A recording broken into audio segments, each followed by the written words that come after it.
And then Paul writes back, but of course we don't have what the Corinthians said, we just have what Paul said. So we're listening to one half of a conversation. So what I'm going to have you do, and again, you can work with people or not, it doesn't really matter, but just go back through the text, and I want to see if you can break down the text into the various sections that Paul is looking at, and kind of identify the problems that Paul seems to be addressing, or the questions that Paul seems to be addressing in the Corinthian church. So you'll kind of notice a couple of little phrases that Paul uses to indicate a slight change of thought, and then so try to just see if you can figure out what those might be, and then at the same time just kind of ask yourself, what is the other side of the conversation or the other question that the Corinthians may have had? And I'll give you maybe 3 or 4 minutes to work on that.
Maybe take about 1 more minute or so.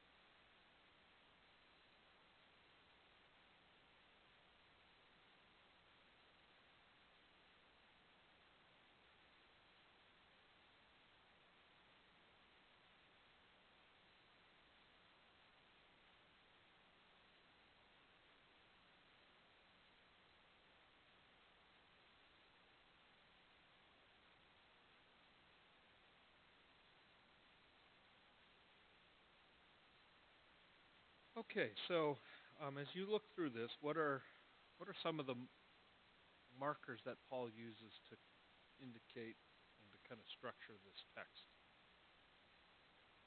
What are some of the ways he breaks it down?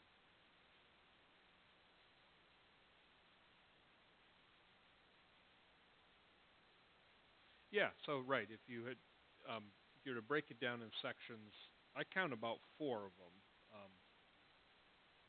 But maybe, there's different ways to slice it, I think.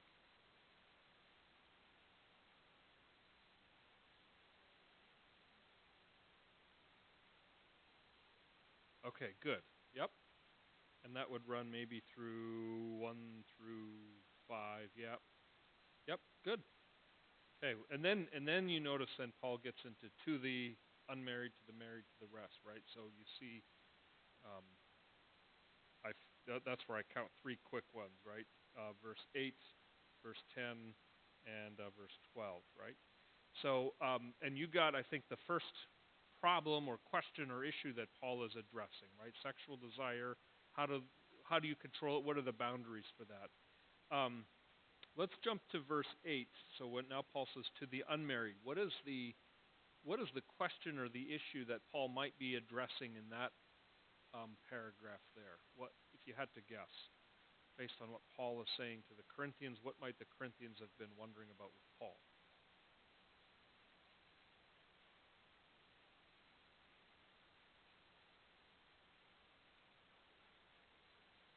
Hmm. Right. Yeah, where the verse 7, 8 in there. That's right. Yep.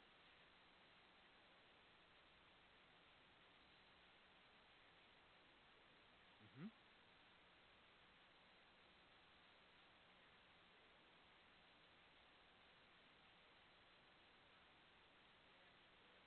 Hmm. Right. That's right. What do you do if you're an unmarried person or a widowed person? Do you remarry? And Paul says, if you have the gift, don't do it, right? Remain single. Now, he's going to come back to that question in significant detail a little later on in the chapter. We didn't get to that tonight, but later on in chapter 7, he has something like 20 verses on the whole question of singleness. But he just touches on it here, right? So the Corinthians are asking some question about, what about those who are single? Where do they fit in? And he touches on it here, and then he'll come back to it a little later. Let's go a little further now. Verse 10 through 11. 10 and 11. Now, Paul first speaks to the unmarried. Now he's going back to the married. What is the issue that Paul is addressing there? What question might the Corinthians have asked of Paul to lead Paul to answer as he does in verses 10 and 11? Yep, that's right. If there's a problem, what do we do if the marriage isn't working, right? Should we stay married or should we stay single? How do we work that out? And again, Paul will come back to that later on in chapter 7, but he's just introducing that here. This one I think is a little harder, verses 12 through the end of end of what we read, verses 12 through 16. What question might the Corinthians have asked of Paul in this section that Paul is responding to? Yeah, Jerry. Marriage to an unbeliever, yeah. Now, yeah, right, right. That's right. Exactly. You were two unbelievers who got married, and Paul says, "Hey, okay, now one of you has become a believer." You can imagine the Corinthians saying, "So, Paul, should we, we don't want to be unequally yoked, right? So we should divorce." And Paul says, "No, no, no, it doesn't work like that." And you can understand why that'd be a real legitimate issue for the Corinthians, right? What do you do if you become a believer and your spouse is not a believer? And we'll unpack those all in a little more detail. But what I want you first to just see is kind of the overall structure here, right? So that first phrase in verse 7, now concerning the things you wrote me about. So this is a major change in the letter. Paul's going from saying, I need to teach you all some things. Now he's saying, okay, let me get to your questions, right? This is Q&A time in the letter. And then he breaks it down first to, controlling sexual desire, and then to the unmarried, to the married, and to the rest. Let's go through them a little bit, one section at a time. The first section, which is verses 1 through, I have it as 1 through 7, but I found a couple of different ways to break that up. Here's my first question. The first sentence there, this is, Paul says, this is what you've, here about the matters you've wrote to me about. It is good for a man not to have sexual relations with a woman. We touched on this last week because I said last week that, the Greek text didn't have quotation marks, right? And so sometimes Paul is quoting somebody else, or he's quoting the Corinthians in something they've said to him, but we don't know that. We have to just we have to guess at it, and, it's an educated guess. But that's the question here, because the question is Paul telling the Corinthians, listen, Corinthians, it's good for a man not to have sexual relations with a woman? Or, option B, is Paul saying to the Corinthians, listen, in your letter you said, Paul, it's good for us not to have sexual relations. So, in other words, is Paul quoting the Corinthians here, or is Paul making a declarative statement to them, telling them about something? Let me just throw that out to you before I weigh in on that myself. What do you think? If you had to choose between option A and option B, Paul's telling them how they ought to think and act, or Paul is quoting them before he responds to them? What would you say?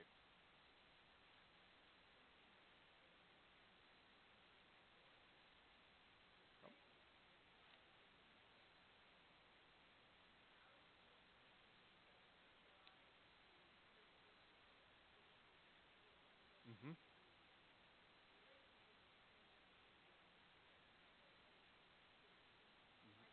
Right.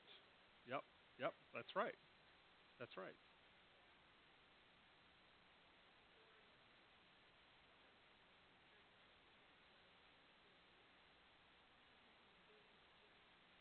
Right. Yes, that's right.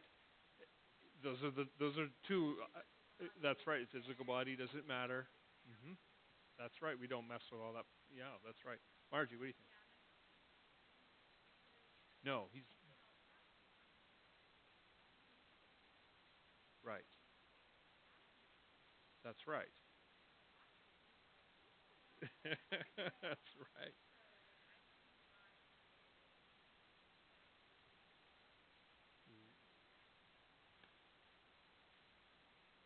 Right.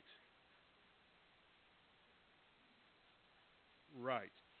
Yeah, that's right. That's right.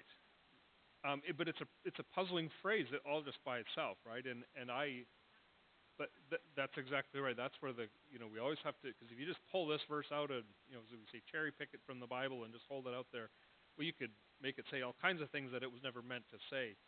Um, I'll weigh in. I think for me, option B is probably most likely, but I also was toying with the idea that maybe Paul is saying, okay, it's good for a man not to have sexual relations with a woman, and by contrasting, where let's see, I wrote that down. Yeah, contrasting the sensuality of Corinth, right? Saying, look, it's okay to not have to give in to all that sensuality. So I think that's a possibility, but I do think I did a little more reading on it. And Haley, if you just go to the next slide, I found that in Corinth there was sort of an overcorrection to the Corinthian culture. So the Corinthian culture, remember, was very sensual. They were very worldly, and you had the Corinthian women at the temple who were really temple prostitutes, and so this was such an extreme in the culture. And sometimes when you get an extreme, you get a reaction so far the other way. And it turns out there was a group of people known as the ascetics, and the ascetics is just a fancy Greek word that means, I think, to withdraw or something along those lines. And so the ascetics said, you know what? We need to deny all of our desires and our urges. Any kind of natural body urge is wrong, whether it's hunger, whether it's sexuality, or whether it's something else. By nature, deny your desires completely. And so it seems there was a group of people like that in the Corinthian church. And because the idea was that all of our desires are evil. And so it could be that while you get a lot of people in the Corinthian church and in the Corinthian culture who are very worldly, you also get another group that are saying, no, all sexual desire, right? It's good for a man not to have sexual relations with a woman. So I think my opinion is that there should be quotation marks around that sentence there, around the second part of verse 1. And the ESV translation here actually has those in. The editors and the translators have put that in. But there are different ways, there are different opinions on that. But the point is, so then the rest of verses 2 through 6, 2 through 7 is Paul's response to that, right? Is it right, Paul, that people shouldn't have sexual relations with one another? And Paul says, no, that's not right at all, because you know when two people are married, they belong to one another, and they are they're not only free to enjoy sexual relations with one another, but it's actually obligatory on them. This is something that's expected to be a part of the marriage relationship. Now, next slide, Haley, because right away you can imagine how that could be abused and in all kinds of horrible ways. There are a couple of things that you have to keep in mind that are part of the bigger context here that make it impossible to use Paul's words to justify any kind of abuse of this text. And those first two things are it. Paul says that in marriage, what is meant to happen is two people become one. So it's not that one person can lord it over another in any way. One person has no right in a marriage to be, the bully or do what I say all the time, no matter what. When your two become one, the idea is there that it's kind of like 1 plus 1 equals 3 in a sense. You see, the two of you become more than, yes, you're still individuals, but there's a we now, And that means that there's no room for being abusive or bullying or any of those kinds of things. And the other part of it is that we all belong to the Lord. And so to use uh, this text to justify abuse is to forget the fact that we're all servants of the Lord and we have to be honoring Him above everything else. So now Paul doesn't come out and say that again, but that's because Paul has already explained that in the earlier chapter. So Paul actually says the only reason in a marriage where you should be depriving one another of sexual relations is if you're taking a limited time apart to focus on prayer.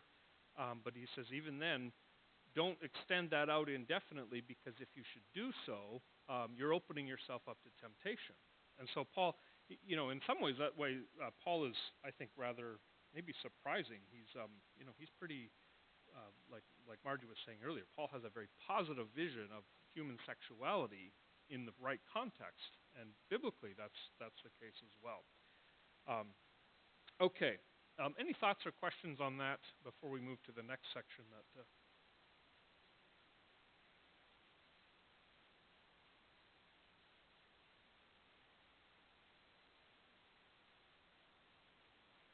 Mm-hmm. Right. Mm-hmm. Right. That's right.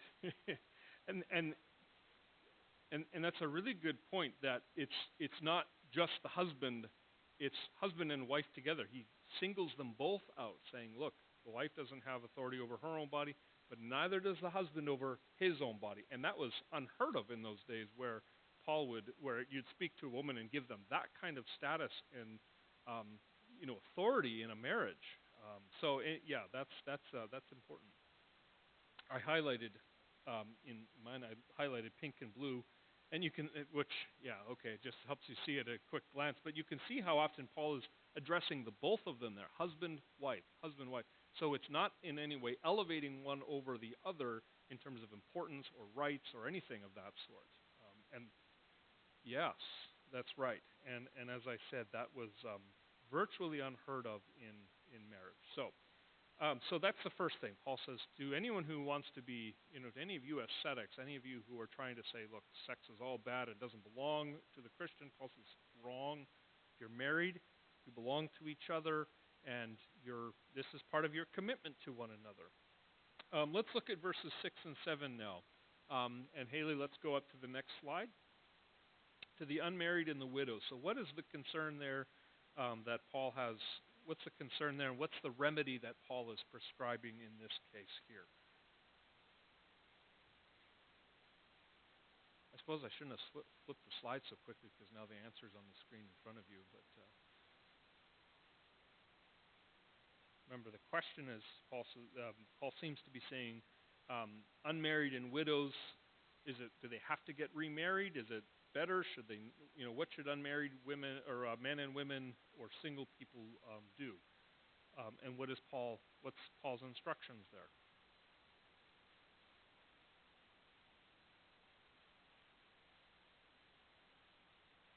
All right, look at the slide if you have to. Yeah, right. Yeah, that's right. It's good to remain single, but if they can't, then get married, right? If they can't remain single, if they can't exercise self-control. We'll come back to that a little more next week, because, as I said, this thought, I think, is so important that he's going to come back and revisit it and unpack that a lot more. But I'll just say for now that I think probably even more in Paul's day, but I think even today, we sort of have this hierarchy of singleness and marriage, or at least being in a relationship.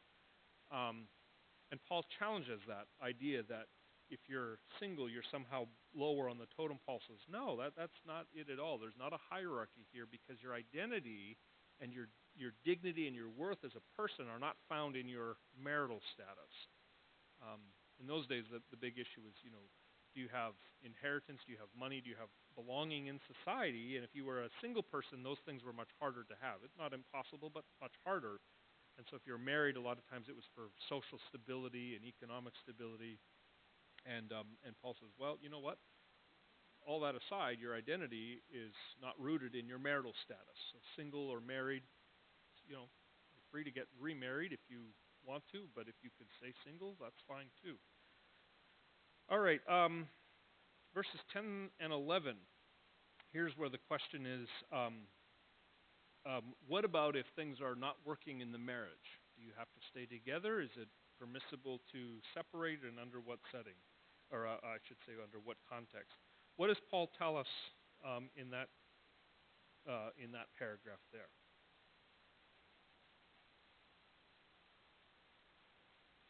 What does Paul say here about really divorce and remarriage and?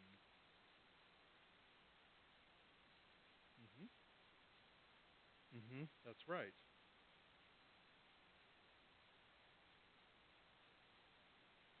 Right. Yeah, so ideally, right, you stay committed. Fidelity is the ideal now, but Paul also acknowledges in an imperfect world that doesn't always work out. And so then he gives instructions. Now, if not, now we should qualify this by looking at some of the other places. Haley, go to the next slide. Some of the other places in the New Testament where there's further instruction given around the question of marriage and divorce. And it's not always as easy or clear cut as we might like it to be, but Jesus talks about it, and he seems to give. Well, he doesn't seem. He gives exception if there's been sexual unfaithfulness in the marriage, and then Paul's exception here seems to be suggesting if remain unmarried or else be reconciled to her husband. Now, what exactly that means is up for some discussion. Does it mean leave on peaceful terms, or at least try to make things right? Does it mean if you divorced and try to get remarried? I think there's it's not as 100% clear as maybe we would like it to be. But anyways, you can kind of see up there a couple of the other places where Paul talks, or where Jesus talks about divorce and remarriage. And then, so Paul's answer is seek faithfulness. In other words, when things get difficult, don't just, cut bait and run. Marriage is difficult, but you've got to stick with it as best you can. But Paul again acknowledges it's not a perfect world. Sin sometimes makes that difficult or impossible.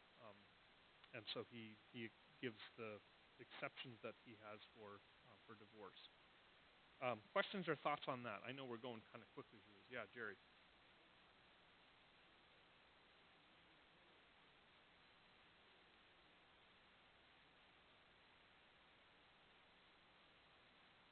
hmm Right. Yeah. No, that's right.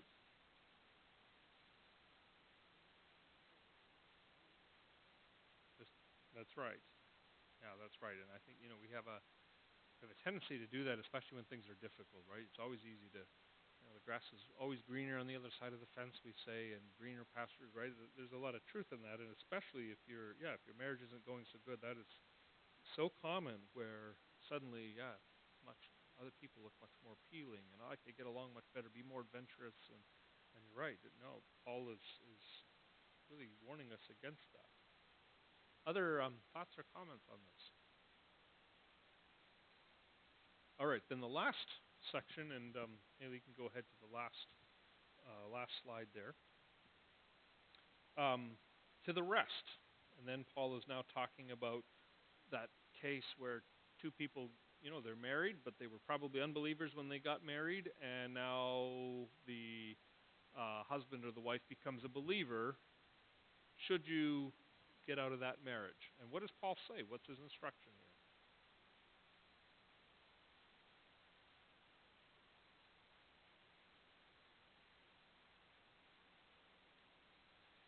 Stick with it. That's right. And I found this surprising, and I actually did a little more digging. It made a little more sense, but I find it surprising because Paul says, "How do you know?" Right? You're holy. You're making them holy, and that's always surprised me a little bit. I wasn't quite sure what to make of that, so I'll throw that out to you. What do you think Paul means when he talks about that? When he says the unbelieving husband is made holy because of his wife. The unbelieving wife is made holy because of her husband. What do you think Paul is getting at there? What does that actually mean?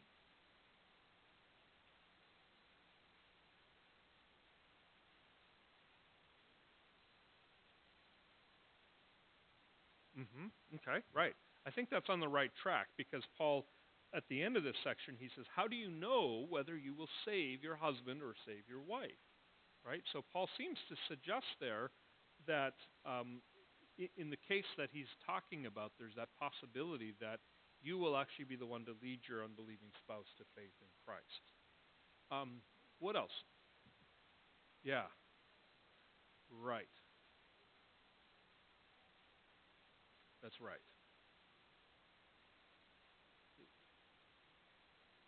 That's right. Exactly right. And that's so there's a difference between being made holy and being saved, right? And Paul, that's clear because Paul says, you are holy and you may save them, which means that there's two things that have to happen. And it's, Paul's not saying if you're an unbelieving person married to a believer, you're saved. He's just saying you are set apart, which carries with it some of the benefits that Margie is describing. You become a family that is going to hear Bible stories, and you're going to have that Christian influence in the home, because he mentions children as well, right? Your children are holy as well, and by that we don't mean they're saved. Again, we just mean they're under that influence of the Christian presence. So, today we might say, look, you're maybe doing devotions with your kids, even if your husband or your wife isn't into that. You're still going to do devotions with your family. You're going to take them to church. You're going to be that Christian presence that can maybe be what God uses to save your husband or your wife. So it's really quite a statement. Yeah, Margie. Mm-hmm.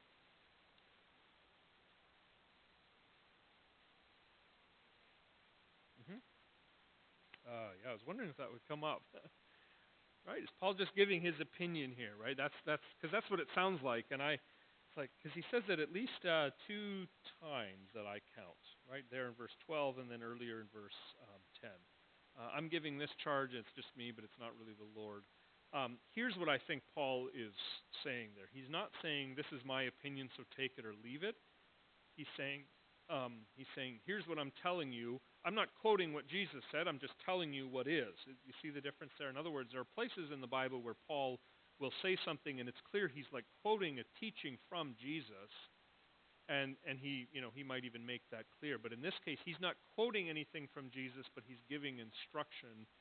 And today we recognize that this is authoritative scripture, and so we're not free to say, well, that was Paul's opinion, but I'm not going to live by it.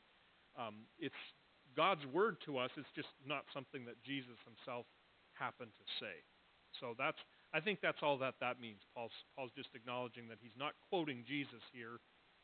It's a weird statement. Yeah, that always kind of caught me too, and I said, well, what do you do with that? I mean, it almost sounds like there's a loophole here, but there's not. I'm sorry. Okay, to the rest. So a couple just other thoughts there on when Paul's speaking to the unbelieving spouse there. The second one, he acknowledges that maybe the unbelieving spouse wants to leave the marriage because the spouse is now a believer, and I'm just not into all that stuff or something like that. And Paul says, okay, be at peace with that. In other words, he seems to be saying, don't. This is going to sound callous, and it's not meant that way, but don't lose any sleep over the fact that your spouse left you because you were a believer. Don't fret and think that somehow you have to find a way to drag them back to the marriage.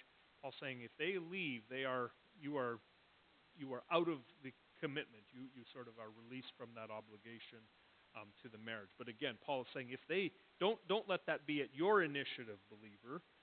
Let that if they want to leave, that's up to them. But you don't. If they're going to stay married, that's wonderful. Then be committed to the marriage.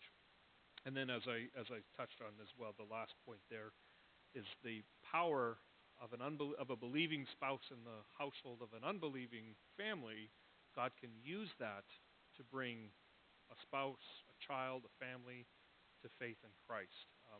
And maybe that's just a good note to close on. You've all probably heard the story of St. Augustine, right? He was raised in a home where the mother was a believer, the father was not, if my memory is correct.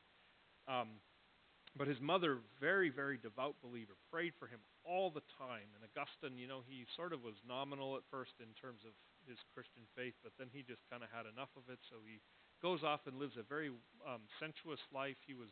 Today we would find him on, in frat houses, on college campuses, and partying, and all those kinds of things. That's what he was into for a very long time.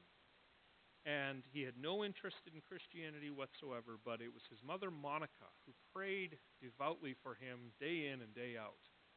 And God